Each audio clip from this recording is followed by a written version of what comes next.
All right, guys. Hey, good morning. Thanks for joining me today. Adjust the camera a little bit there and cut. No, are all these big claims from soil health people full of crap? Are they a bunch of BS? That's a great question. So you go to these conferences, everybody's there with a good attitude. They want to learn. There's no negativity there. But at the end of the day, you're sitting around, you slide a couple tables together, everybody's having some beer and burgers and eating and having great conversation. And then the conversation at some point will always go to, hey, did you hear what that guy was claiming? He was telling me I no longer need to use chemicals if I do his program. He told me I no longer need to buy any commercial fertilizer if I do his program. I no longer need to use lime if I follow what she says. Blah, blah, blah, blah. Well, we have a lot of skepticism when the conventional side says, hey, use our potassium because it's 10 times more efficient than the potassium you've been using. But it costs, and blah, blah, blah. They have these fancy sales pitches and they got the lovely laminated brochures to show you everything about it and and they'll throw the word around cleated, which basically means it's ready for uptake, and whatnot. So why can't we have that same skepticism for the soil health people making these big claims? I've always said in the past, when I started to quote them is when you can tell because I put on my tinfoil hat. But yeah, it's fun. It's fun to talk about their claims. Like, well, what do you think? But, let's start pH. So you got the gal out saying like, you no longer need to worry about pH because we do pH testing in the soil, and around the root zone, the pH moves from 5.5 to 11%, irregardless of what the soil pH is. Well, that's very interesting. That really raises an eyebrow and be like, well, I wonder. This is where on your own farm you need to do your own testing. Do you get a crop response from pH or not? Assuming that you're on a farm that has a low pH soil. We are very low. We're a 5.5 to a 5.7 if left alone. So speaking to the soil scientists at University of Minnesota about this, and watching some of the research out of the University of Wisconsin, is if we're at like a 6.2, do we need to invest money to get to a 6.8? No. Should we at least spend a little bit every year? Budget a little bit every year, every other year to maintain that 6 to 6.2, or spend like 10 years to slowly increase our lime content in the soil? Yes, that's what they're saying. But they're saying like, no, if you're at a 6 or 6.2, you can't go the next 20 years without applying lime, because their research and data has shown University of Wisconsin has soil extremely similar to mine. University of Minnesota has soil not very similar to mine, but they still have research and data showing that as you apply lime in this region, at some point you're having a return on investment. At 6.8, to keep applying lime, the return is obviously smaller. So the soil scientists who do not sell a program, who do not get paid to put butts in seats, who are just people that stare at a microscope all day and get paid whether you follow their program or not, are saying on the pH thing, they haven't done root zone pH testing compared to the rest to see does pH fluctuate, but they are saying in general for row crops in our area, stick with it. For my farm, I'm sticking with my normal pH program until I can do more testing. I would love to be able to get rid of pH. You bet, that's a hassle. We do several tons every couple years, and it is what it is. But would I love to get away from that? You bet. So I got some more testing on that to do. Myth busted. According to the soil scientists, we'll say myth busted. No fertilizer. No fertilizer whatsoever. There's a big difference. So Gabe Brown kind of really caught this phrase by saying you no longer need commercial fertilizer.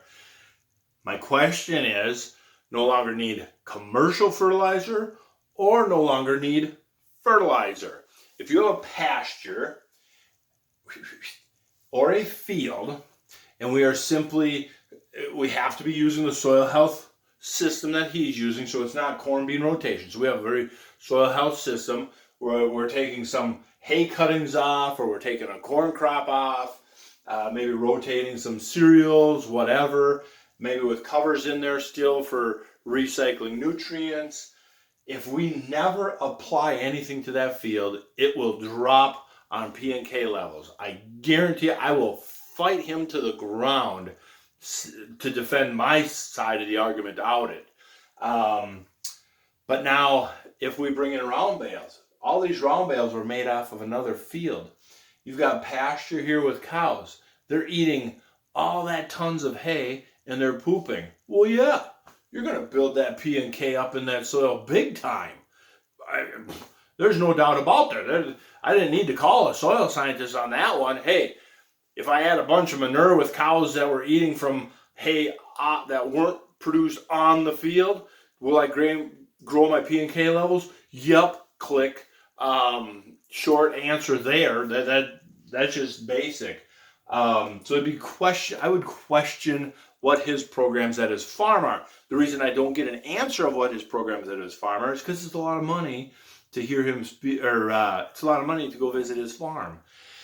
But yeah, I would love to find out about that, because you only have a finite amount of nutrients in your soil. P and K, you're pulling P and K from the atmosphere. P and K are very, very not dependent on soil life in your soil. They both tie up to soil very quick. The soil life is what gets them into the soil. The soil life breaks down the residue and gets them in the soil. The soil life on phosphorus kind of helps break down somewhat of the mineralization to get from mineralized to soluble, but potassium has very little soil life reference to get from mineralized to soluble. That's all clay, remember? Potassium is clay based, and then just gets tied up there. So I think the claims, and the other claim is that we're sending roots 7 feet down and we're bringing up all that nutrients. Doesn't matter. There's still a limited amount. Unless you bring in an outside source, at some point you will run out of nutrients. It has to be. It's just physics. It's not even physics. It's just math. By doing the covers and the regenerative and whatever you want to call the program, could you delay? Could you reduce how much you put in there? You bet. You bet. Can you get by from zero for the rest of your life? Nope, because now the next generation has to figure it out. Until I see it, maybe we'll set a couple acres aside. That's easy to do. I can easily set 2 or 3 acres aside and not put any P and K on them for a couple years and see what happens. I mean, I got a 2-acre field.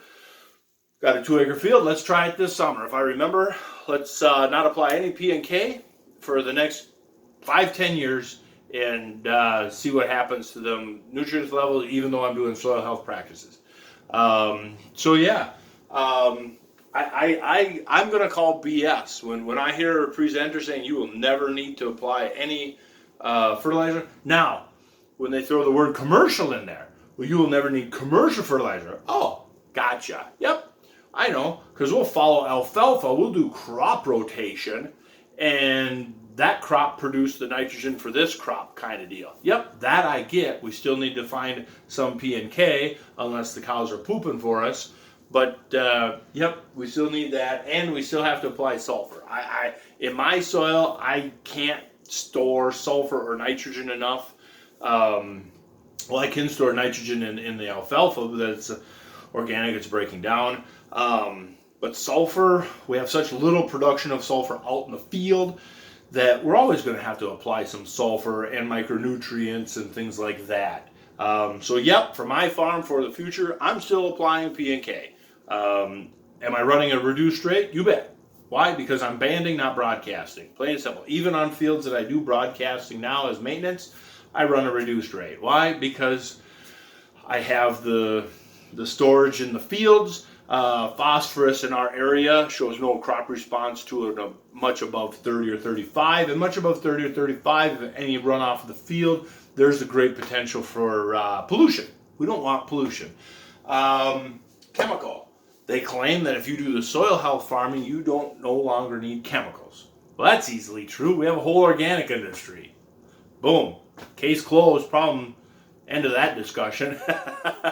Am I going to try to learn how to be organic? Yes, 100%. I am starting to research the organic guys, especially for soybeans, to see what they're doing for weed control, because I would love to get away from chemicals, plain and simple. I'd rather drive around my farm with the sprayer spreading fertility and life versus death. So that's an easy one. Can we build organic matter? So you always see these slides like, well, this is my soil from 29 years ago, and here's where it is today. And can you do that? You bet you can. We've done it. I had a field that in like 2002, we had it fallow. It was the part of a 40, just kind of a line there, so it was an 8-acre piece. We left it fallow, hauled manure on it, let the weeds grow up, knocked the weeds down with the digger.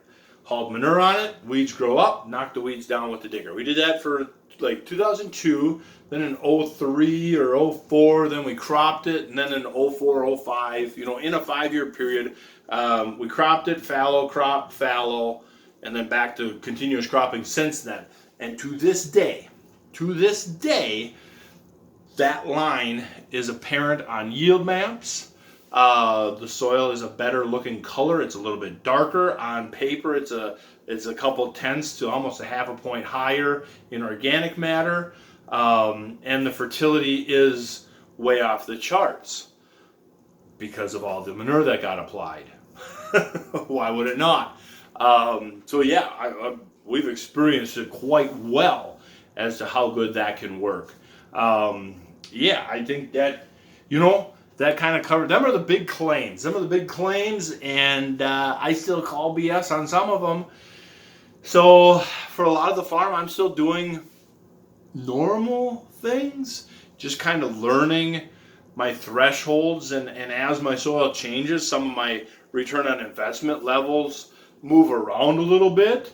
Yep, that's fine. That's why we continue testing, and that's why I will be a big advocate for on-farm testing. Guys, thank you very much for watching. Leave the comments below. What do you guys think of some of these big claims being made? And let's have some fun down there on the conversations.